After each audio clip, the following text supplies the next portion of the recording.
Hello everyone. So next interview question is what is synchronization and why is it needed? ठीक है. Synchronization या word में दिख रहा है basically sync करना. ठीक है. Synchronization is basically a mechanism that makes sure only one thread at a time can access a shared resource. ठीक है. A critical section, shared resource को critical section भी बोलते हैं, so that your data doesn't get messed up. ठीक है. Basically यार कुछ डेटा है, उसको अगर तुम्हारे मल्टी थ्रेडिंग इन्वायरमेंट में हो और हर थ्रेड एक्सेस कर रहा है उस डेटा को, तो तुम चाहोगे कि एक एक करके एक्सेस करें, सब साथ में एक्सेस ना करें. इसका एग्जांपल अभी हम आगे देखेंगे. अब इसमें एक एग्जांपल छोटा सा ये देख सकते हो कि सपोज करो एक गूगल डॉक है जो शेयर्ड है तुम्हारे और तुम्हारे फ्रेंड्स के बीच में.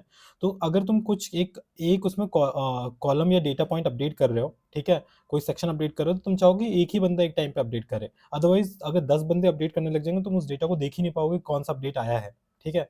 सो that's why synchronization is important. Why synchronization is needed, अब यहाँ पर हम एग्जाम्पल भी देखने लगेंगे. देखो, because in multi threading multiple threads run at the same time. ठीक है. And if they touch the same data you can get a race condition. Race condition क्या होता है बेसिकली कि एक जो क्रिटिकल डेटा है उसी को सब अपडेट करने के लिए, एक्सेस करने के लिए सब रेस कर रहे हैं. ठीक है. एग्जाम्पल देखो, विदाउट सिंक्रोनाइजेशन सपोज करो एक बैलेंस है, तुम्हारा बैंक बैलेंस है 1000 रुपए. ठीक है.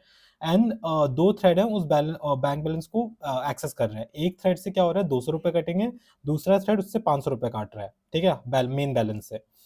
तो अब देखो, दोनों जब थ्रेड एक्सेस कर रहे हैं, दोनों थ्रेड को दिखा बैलेंस 1000 है, एक को दिखा 1000 बैलेंस है, उसने कट कर लिया 200 रुपए. तो ए कितना अपडेट कर देगा बैलेंस, 200 रुपए काट के 800. और दूसरा बी जो है थ्रेड, वो 500 रुपए काटेगा. तो बी भी बैलेंस सेम टाइम पे रीड करेगा 1000 और बी ने अपडेट कर दिया 500. ठीक है. तो फाइनल रिजल्ट हो गया 500. लेकिन यार कटने कितने थे टोटल, 500 प्लस 200 700 कटने थे. दैट इज बचना चाहिए था 300, बट बैलेंस बचा भी 500. That is a wrong. ठीक है. But because they overlap, that's why we got a wrong balance, and this problem is called race condition. ठीक है. अब सिंक्रोनाइजेशन इसलिए इंपॉर्टेंट है. ठीक है. What does synchronization solve? Basically एक तो रेस कंडीशन प्रिवेंट करता है कि इंश्योर करता है threads don't interfere with each other, एक के बाद एक एक्सेस करें. ठीक है. जो क्रिटिकल डेटा सिर्फ उसी को, not entire data, critical data को. ensures data with consistency, shared variables remain correct and predictable. कि basically data consistency ensure करने का मतलब ये है कि जब थ्रेड ए ने बैलेंस अपडेट किया 800, तो बी जो रीड करेगा उसको 800 दिखे, ना कि 1000 दिखे.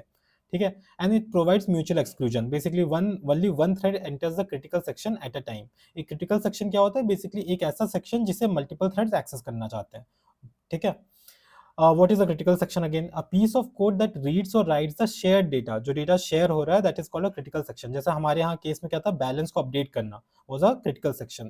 So this line must be protected if multiple threads can access it. अब जावा में हम ये कर कैसे सकते हैं सिंक्रोनाइजेशन?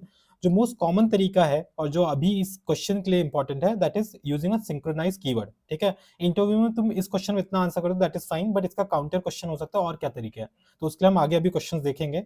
मूविंग ऑन, जो कॉमन तरीका है that is using a synchronize keyword, कि जब हमें विड्रॉ करना है इस मेथड से, कॉल करेंगे withdraw method, this amount withdraw कर लो, इतना इतना, तो हम वहां सिंक्रोनाइज कर देंगे उस मेथड को. ठीक है.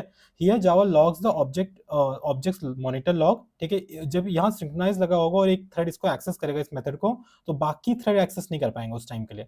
सो if thread A is inside the withdraw, thread B must wait. ठीक है. तो ओवरऑल समरी क्या है इसकी? Synchronization is used to control access to share resources in multithreading, and it prevents the race conditions, ensures data consistency, and allow only one thread at a time to execute critical code.